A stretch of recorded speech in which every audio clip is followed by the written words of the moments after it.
I've been given the thumbs up, so I guess that means I can start. So, bonjour à tous. My French is very bad, so I'll leave it at that. But it's great to be here. My name is Mackenzie. I'm from Aotearoa, New Zealand. Aotearoa is the native name for New Zealand, or Nouvelle-Zélande. But now I live in the Netherlands, just outside of Amsterdam. I actually work for a French company. It's a very cool company called Git Guardian. They are based here in Paris. And I've been with them. We are 120 people now, but I joined when we were 17 in a smelly attic up 8 flights of stairs in Paris. So I'm very glad that we have a very nice office now when I visit. You can follow me anywhere at the social address Advocate Mac. And today I'm going to be doing a little bit of a talk on security, in particular credentials and what I call secrets. And I'm going to focus this talk around applications, mobile applications, and in particular Android development and Android applications. I'm not an Android developer, so I will do my best to translate the security concepts, but please feel free to ask me any questions and I will do my best to answer them. So what we're going to start off with now is the problem of hard coding secrets and credentials. I'm then going to run through 2 parts of how an attacker and adversaries can actually find and then exploit these credentials. The first one is going to be looking at Git repositories, in particular public Git repositories, and then also private repositories. I'm going to talk about some breaches that have happened in real life that explains it. We're going to do a little bit of a demo of what happens when you leak secrets in GitHub.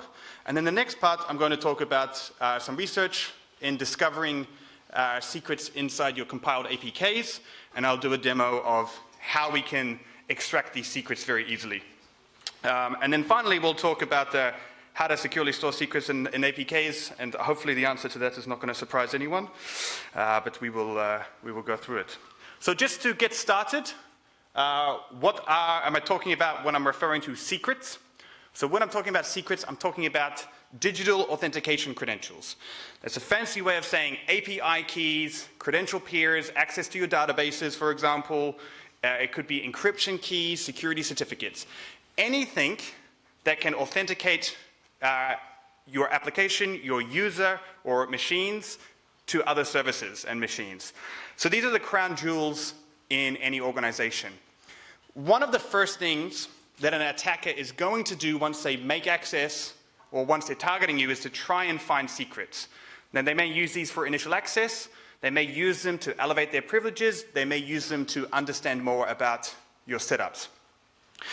In nearly all attacks, secrets are used at some point because it is the easiest way to gain lateral movement and get deeper into systems.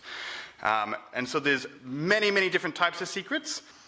To talk a little bit about how we actually use secrets today, so we don't build monoliths anymore. All developers are probably familiar with using different services for things. So as an example, we have our mobile application. But this application may interact with lots of different services. So perhaps we're using Stripe as payments, perhaps we're using Okta as our authentication, maybe we're interacting with Twitter, or maybe we're using Algolia for our search. Now, I don't mean that all of these secrets should be hard-coded into your source files, but we're using all of these, and our application, preferably through a backend, has to communicate to all these different services. As an attacker, I can use any information that I find about these to try and break into your infrastructure, or to try and create a downtime on your application. Once we've built our application, though, we have to host it somewhere. So we often have infrastructure. On the cloud hosting, we have to manage our source code, so we're using Git. All of these use secrets to communicate as well. They use secrets to communicate between each other and also to communicate with your application and your backend. So we end up with more secrets. And of course, once you've deployed your application, you probably have monitoring on it to try and detect activity through it, to make sure there's no downtimes, so we have more secrets, and then we've probably built microservices, or the backends have built microservices that we need to interact with too. So we quickly end up having hundreds, but in real life thousands of these different secrets that we have to manage. And attackers are all looking for these secrets. So we have to make sure that they don't reach the surface and that they're well protected, wrapped in loss of authentication. But as you'll see, that's very rarely the case. So at GitGuardian, we create a report every year called the State of Secret Sprawl. And in this report, we're specifically looking for secrets in public places. The main place that we look at is this place, which is GitHub. You're probably all familiar with GitHub. It's used by tens of millions of developers. In fact, we've almost just crossed 100 million developers, so you probably have some exposure to it. And you'll be amazed at what we find just on GitHub. So as an example, there was 1 billion commits made to public GitHub repositories last year. So a commit is a contribution. If you're not familiar with these terms, you know 1 billion times people have uploaded code. And this is just public repositories. So it's a fire hose of information. 85 million new repositories were created, and there's 100 million developers now using GitHub. So you're all probably familiar with GitHub, and there's lots of open source tools out there. We can create open source versions of our applications and areas, but we have to be very careful with it. So at GitGuardian, one of the things we do is we've scanned all of GitHub. Every time you commit any code to GitHub, GitGuardian will scan it. We'll do it in about 4 seconds, and we'll alert you if we find any secrets. So how many secrets did we find just on GitHub last year? We found 10 million. 10 million API keys, credentials, certificates, etc. There was a 67% increase from previous years, and it's really quite scary. You can see the increase that we're facing, where we've gone from 3 million in 2020 all the way up to 10 million in 2022. And so the problem's getting worse. Partially this can be explained by more developers. There's more people on GitHub, therefore we expect more secrets. But in an apples to apples, oranges to oranges comparison, we've seen about a 50% increase in the amount of commits versus the amount of secrets that we find. So these secrets ending up in Git is a real problem. So if you want, and a lot of it comes down to the fact that people don't really understand how Git and version control works. That is because anytime you do something inside your Git repository, it's tracked. And so when you make a commit, a common example is that if you're quickly trying to get your mobile application to do something, so you hard code some credentials just to get it working. You're not going to leave them there. You remove those credentials and you move forward. Those credentials are still in your Git history. If you ever make that repository public, they will be public with it. Doesn't matter if they're on an obscure branch, doesn't matter how long ago it was, all of that history survives forever, unless you rewrite your history, and if you've ever done that, it's a total pain. I don't suggest it. So what types of secrets do we find in these public repositories? We find lots. So 24%, nearly 25%, so 2.5 million keys to data storage. So buckets, could be Google buckets, could be S3 buckets, could be other databases. We found 2 million cloud provider keys. Now, one of the things that I'd like to say is that we validate most of the keys that we find. We can't validate all of them. For example, we don't know what your encryption keys may do. But for cloud provider keys and for most databases, we can validate that they are real. So this isn't just 2 million high entropy strings that look like secrets. This is 2 million real cloud provider keys that are out there in public GitHub repositories. We find lots of things for messaging systems and messaging services. These are really commonly used and loved by attackers. This one's quite relevant for this talk, as I'll explain a little bit later on. But as an attacker, if I want to try and make progress into infrastructure, having access to your messaging systems is a great way for me to start. If it's your internal Slack systems, I can post phishing campaigns internally, makes them look much more legit. If I have access to read the messages that are going between your applications, I can squat in there and ingest data. I can do lots of different things. So messaging keys are really quite scary. And 12% of these, there's 1.2 million keys just on GitHub, and just last year. And also a few other things as well. So if we look at the top 20 files that we find secrets in, some of them are quite relevant for Android development. For example, Android uses lots of .properties. So about 3.5% of the secrets we found were in properties files, also XML and Java. So obviously not all of these are for mobile applications, but a lot of them are. So one of the things that I wanted to do is I queried the results that we had, and I tried to find how many files, how many secrets we found in files that were specifically or almost always only used in Android development. So what I found is the main one there, the Android manifest.xml. We found 23,000 files that contained at least one secret. So in total, we found over 100,000 secrets just in files that were kind of for Android-specific use cases. So there's lots of secrets out there sitting in these files in public GitHub. Now, if you have secrets in these files, I'll be willing to bet anything that means that I can also extract them from your APKs as well. So lots and lots of sensitive information that we're finding out there in the public. So when we're developing applications, we have to be extremely careful about what we're committing into our repositories, and it doesn't matter if it's public or private, because even if it's private, there's still plenty of ways that we can try and get in and access that code. So how do you kind of find these keys on GitHub? There's lots of different ways. This is in my opinion, the worst way, but I'll explain it because it's the easiest. You can just use the search function. Here, I'm looking for a file called Android Manifest, and I want to find a variable API key. You can replace API key with whatever IDs that you want. And there's lots of kind of pre-made what we call dorks. This is called GitHub dorking. That can find specific secrets in specific files. So this is one way. It's not very effective. The reason why this is not very effective is because it's only looking at your main branch and the latest commits in your main branch. Most of the secrets, as I'm sure you can understand why, are actually buried in your Git history. So this you're going to find some results because honestly, there's so much in here.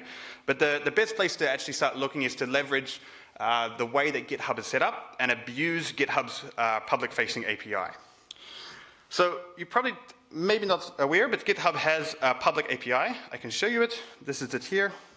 You don't need any authentication for this. This is the fire hose of information that is happening live on github.com. And in here, there's lots of interesting information, including your GitHub IDs. We also have your email addresses in the metadata, and this, for instance, this one here. And this is all the information. You don't need authentication to view that. Anyone can. You can go to the URL, which is api.github.com/events. And you can monitor everything that's happening in public. Attackers often leverage this, and I have a small experiment that I want to do just to be able to prove that. So there's a couple of events, particularly that attackers are looking for. Is the public event when a private repository goes public, so maybe you've finished development, you want to turn your mobile application or your Android code public. Remember that when you make something public, the entire history comes public with it. So this is the event that yields the most interesting results.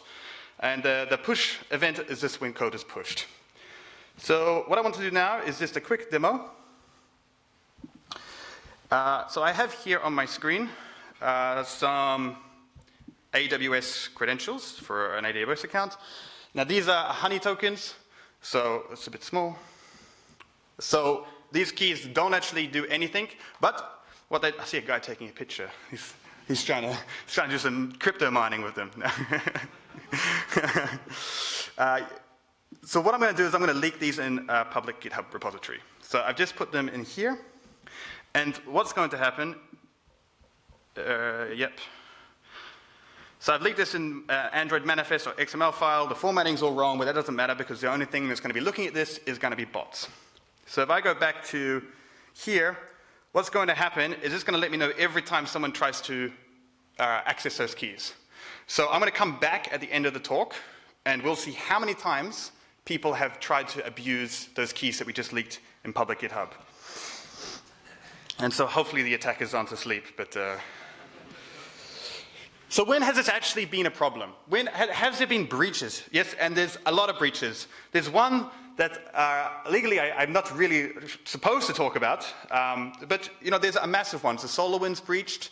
Now I have to say a lot of allegedlys and in this part, I don't have any slides on it, but in September 2019, threat actors gained access to SolarWinds FTP update server. SolarWinds is a service that creates products for large companies in the military. They had a massive supply chain attack where actors were able to compromise it. Those threat actors had access to the FTP update server, and they managed to inject malicious code through that. Probably a coincidence, but also in September, an employee of SolarWinds leaked FTP update server keys in a configuration file. So SolarWinds have said that that is not what they believe is the initial access of the breach, and that may be true, but it seems like a big coincidence.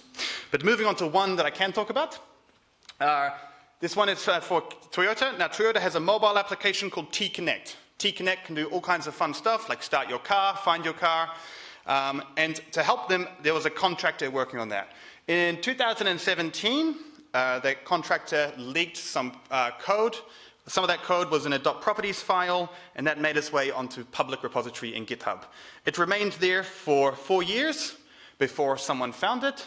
Inside those properties, there was credentials that gave access to the complete database of all the users using that T-Connect mobile application. So a threat actor found them and was able to then abuse all that information. And they created some phishing campaigns that were specifically targeted at Toyota owners because they knew that everyone in this database owned a Toyota. So that's one way our secrets, and that happened last year. So that's one way that threat actors can abuse this information that they found. I want to talk just quickly a little bit about private source code now. So we've talked about public source code. Most of you, I'm assuming, are probably going to be working more in private repositories. So is this a problem? And yes, because source code is incredibly leaky, and lots of people have access to it. So if you think about your secrets, who do you want to have access to all the internal information of your customers, of your data? You want very few people. You want it locked down in a secrets manager, in a vault, wrapped in lots of authentication. If they make it onto your Git repositories, then they're going to be available to anyone with access to that source code. So the interns that just started, there's going to be cloned onto all your developers' personal machines. It's going to be backed up. So your code is going to be everywhere. And even if it's all private, it means that your secrets are everywhere as well. And what we've seen recently is a lot of breaches where source code has been leaked publicly. So there was the Lapsus group that was really prolific at the start of last year. They leaked source code for NVIDIA, Samsung, Microsoft, LastPass, Dropbox. Lots of different private source codes were leaked. It turned out that Lapsus was a group of teenagers. So how were they gaining access into all this private source code repository? Well, they started posting messages on their telegrams. They were literally just paying employees that had started at these companies a few $1,000s to give them access to their Git repositories via their accounts. So you don't even need to be that sophisticated of an attacker. And in the case of one of those, Samsung, we found 6,000 credentials in Samsung's source code, including lots of different API keys. So I want to give another example of one other way where a threat actor can abuse leaked credentials. And in this case, it's a supply chain attack for the company CodeCov. And it ended up with threat actors being able to access the private code repositories of 20,000 of CodeCov's customers. So what actually happened? In this case, it was a Docker image. If you don't know what a Docker image is, it's a container. It's a version of your application along with all the other things that your application needs to run. So the version of the database and everything. It's a very popular way to deploy an application. Hard-coded in this Docker image were plain text credentials. These plain text credentials gave access to some source code, which the threat actors were able to manipulate. They injected one line of malicious code. That line of malicious code said, every single time a user runs CodeCov, I want you to dump all the environment variables and send them to me. So CodeCov sat in the CI/CD pipeline, and it's part of the testing. So you're testing your application, and to test your application, you need to build it, so you need to have access to the secrets. The main secret that they were after was private access to Git repositories, and organizations like Twilio, Monday.com, HashiCorp, all had their private source code accessed because of this attack. So if that all doesn't make too much sense, just know that Codecov is a tool used to test applications. They leaked a secret, and that ended up with threat actors inside all of their customers' private source code repositories. This outlines to show that if you have secrets in your code repositories, it's very possible that a threat actor can get in there, and that would be one of the first places of target if I was on an assignment to try and break into an organization. It's always the code repositories. All right, so I want to change now. Let's have a look at okay, so we've already had eight attempts to use our secret that we leaked already. But I want to move away from Git at the moment, and I want to talk about secrets on the Play Store, and in particular in APKs. And I'm going to talk about it in a couple of ways. The first thing is I want to do a quick demo just to show you how easily it is to extract secrets from an APK. So in this, I use 3 open source tools that I quickly pipe together in a very kind of ugly demo, but just to show you today. I just have an APK downloader, a CLI, so that I can chain it. I then have a decompiler called JDEX, and then I do a secret scan. So I just piped these together. I'm just going to show you a very quick demo of exactly how easy it is, because that will make the next part of the talk make a little bit more sense. So I won't do another live demo. One live demo is enough. I have a recording for this one. But basically, I have in this droidcon file 2 applications, app1.apk. It's a real one that I downloaded from the Play Store. This has over 1 million downloads. I've changed its name, obviously.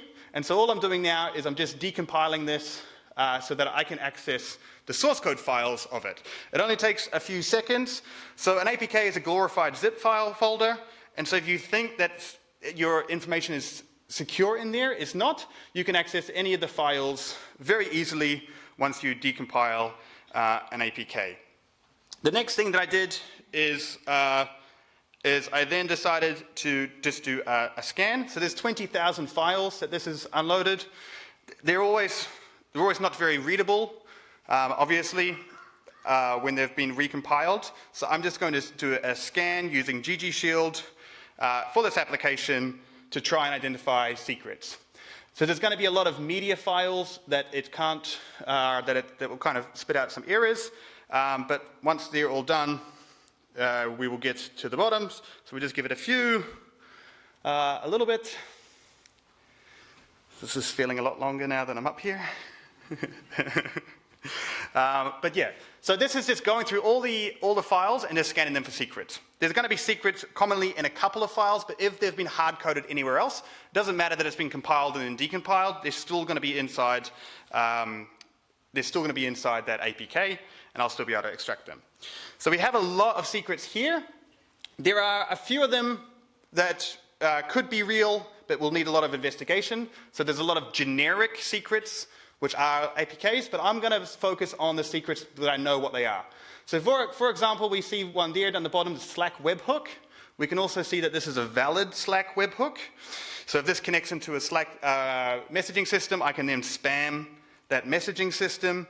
So that one there is valid. And I've marked the API key here as this is a real application.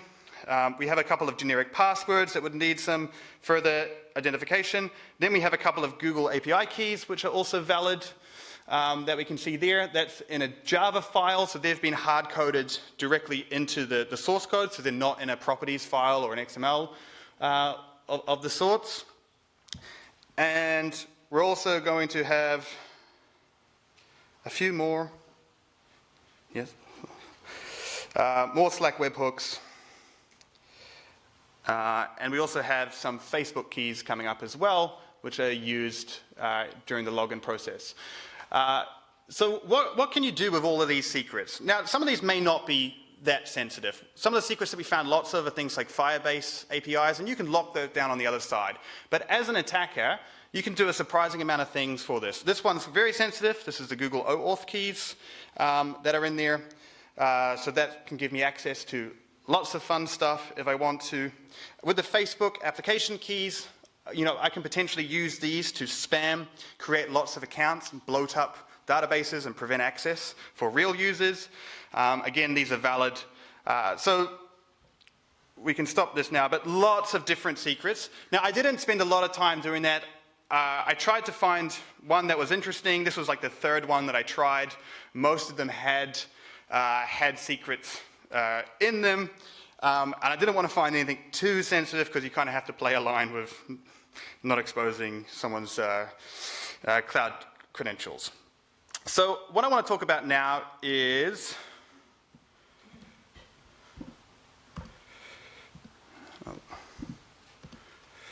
some research that's done. So lots of research groups have done studies on how many secrets are in the Play Store. So there was one a few years ago.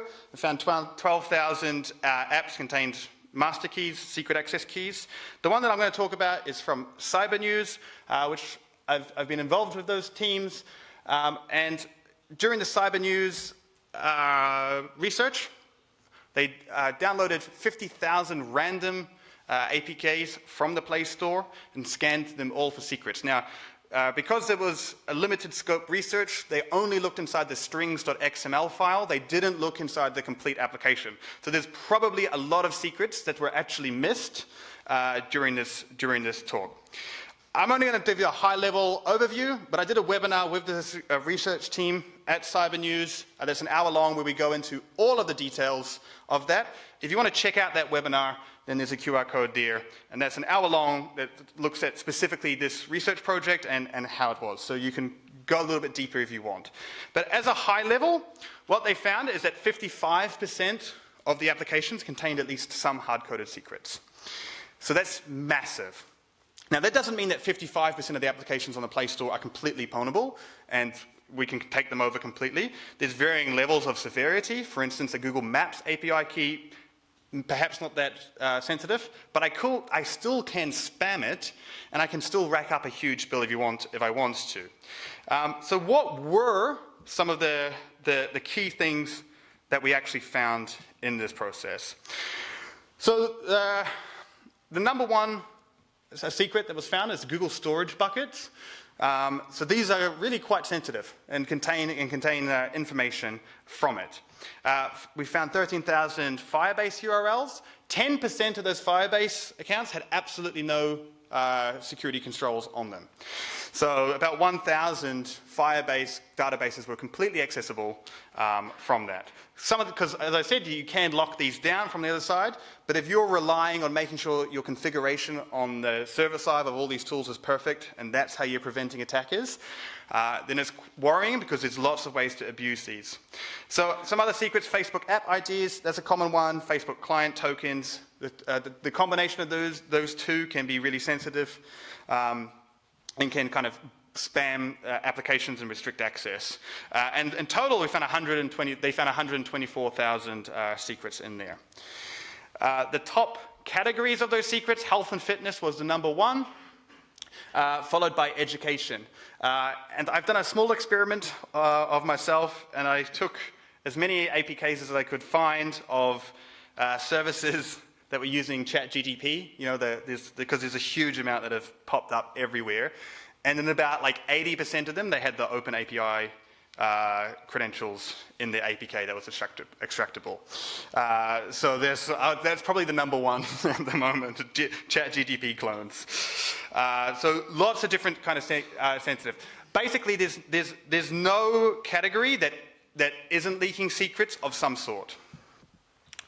So how do you securely store your secrets? If you have secrets that you want to put inside your application, so how do you do that? You don't. Please don't. Secrets should be all controlled and stored on the server side.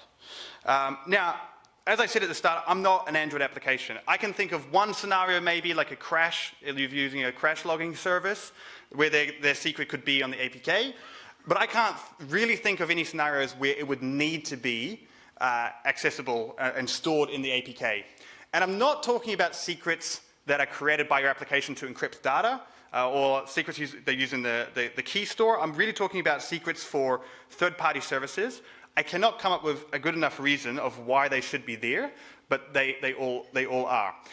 And you can use the argument that you can lock those secrets down on the back end, but misconfigurations are the number one way that an attacker can get into a service. So that is not a layer of security that you want to rely on. Security needs to be built up in layers, and giving me access to absolutely anything and giving an attacker access is really genuinely a terrible idea. Some other tips are there is like restrict scope. You don't want to rely on it, but we want to do it by default anyway. So we talked about Firebase a lot, so Firebase security rules. Make sure that we're restricting access to these services by default is always a very good plan. Some people think that obfuscation is a good idea. It makes it slightly harder, but not much.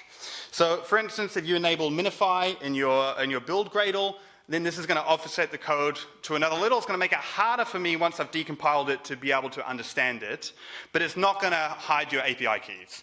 It's not going to hide anything, and I'll still be able to find out what services are used for. Maybe I won't be able to know what your passwords are for. If you have encryption keys in there, it'd be difficult for me to figure that out, but not impossible. So that's not a layer of protection that's there's a layer of annoyance, but it's still very easy to decompile these and extract out all the valid API keys anyway. So just in general, how do we prevent secrets from being exposed? So some common ways that they happen is we've got secrets that are committed for testing purposes. So we've talked about this when you're assigned to connect to a database, to get some data from somewhere or connect to a service, and you just want it to happen quickly. You don't want to have to hassle the back-end team to be able to set up a service that you can call through the application. You just want to get things going. But you do that, you commit it, you remove it later once everything's working, but that secret is in your history. And once a secret's in your history, it has to be considered compromised because it will just sprawl everywhere. So I've also seen that from what I've looked at in the APKs, I feel like a lot of people feel like the APKs are kind of an unbreakable black box where nothing makes sense. It's a glorified zip folder. We can absolutely extract it. So please don't assume that things can't be reversed and turned back into human readable, because they absolutely can be. Another really common way where secrets get exposed is in logs and auto-generated files. This one is particularly true for Git repositories. If you've got a debug log on and you have some issues and you're trying to debug them, often what will happen is a dump of your environment is taken with those logs. That environment will contain API keys and other secrets inside that. And so that's another thing that an attacker is going to go for immediately when they start looking into your source code, if they can get access to your Git repositories. So we don't want to make sure that any auto-generated files are in there. Another one, particularly for Git as well, is that we find lots of sensitive files just in the repositories, like .env files or .pem files. So .env is used to store your environment for a lot of projects. It is just a terrible idea to have these inside your repositories. So if you are using secrets in plain text anywhere, please make sure that you have effective .gitignore folder files in there. So on GitHub, there's a lot of lists, there's a lot of templates that you can use for .gitignore. There's one specifically for Android, there's one for Kotlin, there's one for React Native, or whatever other services that you're using, and that will make sure you want to add on it and make it specific for your project, but that will exclude a lot of these sensitive files that we're finding by default. And the other one, which sounds unlikely, but happens a lot, is that we see a lot of code that's pushed to the wrong place. So there's something unique with GitHub in particular, where you have a personal account, and you often use that personal account for your professional purposes as well. And so it's that way you're authenticated into both on your local machine, and it's extremely easy to get the remotes mixed up and accidentally push something to the wrong place. It happens a lot. So these are some of the ways where we've found that secrets really get exposed, and if you look at those, then you can really limit the amount of secrets that are going to kind of come out of the woodwork. Now, the other one, so how do we prevent prevent this? The first one I want to say is to adopt a mindset that assume you're going to be breached. So assume as an attacker, I have access to everything that you have access to. So developer accounts are really targeted at the moment. Because there's no one that in Git repositories, there's secrets, if we have access to your build pipelines or anything like that. So if you assume that someone else has access to everything that you have access to, it will change your mindset. Now, of course, we can't avoid handling secrets at some points, but we should make sure that we don't store them on our computer, that we're putting them in the server side, that we're not having them in our Git repositories. And if we assume that we're going to be breached, then it changes the way we think about that. Automated secrets detection. Secrets are made to be used programmatically, therefore they're not always used by humans, so they can end up in weird places, like your logs. And if you have automated secrets detection, for instance, one really simple way of doing it is a Git hook. A Git hook is a script that runs just before a commit is let through. Well, there's lots of them, but a pre-commit Git hook is one that runs at the commit level. That's a great place to put some secrets detection because it will let you know if you're committing anything, and it will actually identify where these secrets are. So there's lots of open source tools. GG Shield, the tool that I use to scan, you can make commit hooks with that. We've talked a little bit about restricting access.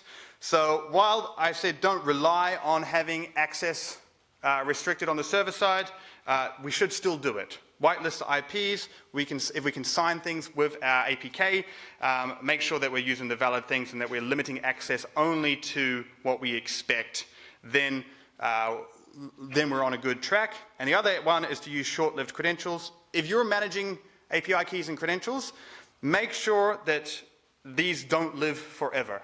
You want to get into a good habit of rotating them regularly. There's two reasons for it. One, if an attacker finds them, hopefully they're invalid. And two, if an attacker does get into a valid one and you're in panic mode, at least you know how to revoke them and what they're all for if you're doing it regularly. Honey tokens is another fun way. I'm in the process of doing a little experiment of creating some applications that do little things, putting them on the Play Store with honey tokens, and I just want to see if anyone else is looking for them. So that will be interesting. But honey tokens are a great way to know if an attacker is in your system. If you put fake credentials in your Git repositories and someone's using them, then you know that your Git repositories have even made it public or that someone is inside your infrastructure. So that's a really good way, and honey tokens are lots of fun because you get to spy on the attackers and they're everywhere. So ensure the secrets are server side. I've talked about that a lot. And then the other one is infrastructure as code. This is more, probably doesn't concern a lot of you if you're not doing infrastructure, but we want to avoid creating infrastructure ourselves because we often make misconfigurations. So using something as infrastructure as code and doing some security scans on it means that we don't have things like Firebase access that's completely open, or S3 buckets that are completely open, where all I need is the identity of it and it's game over. So if we do all those things, then we can get a lot better at leaking secrets. And I just want to check back on our experiment quickly to see how many times it's been triggered. So right now we have 13. 13 threat actors in the time that I've been talking have tried to use this. So we can see the requests that they've made and how they're trying to do it. Now these are all very likely just bots. Well, they're definitely all bots. But what often happens is that a bot will find it, and then you'll see that same IP address making multiple calls to try and figure out what extent of scope that it has for it. So I'm a little bit ahead of time, but that's basically the end. So thank you all for paying attention, and I'll be happy to take any questions that you might have now.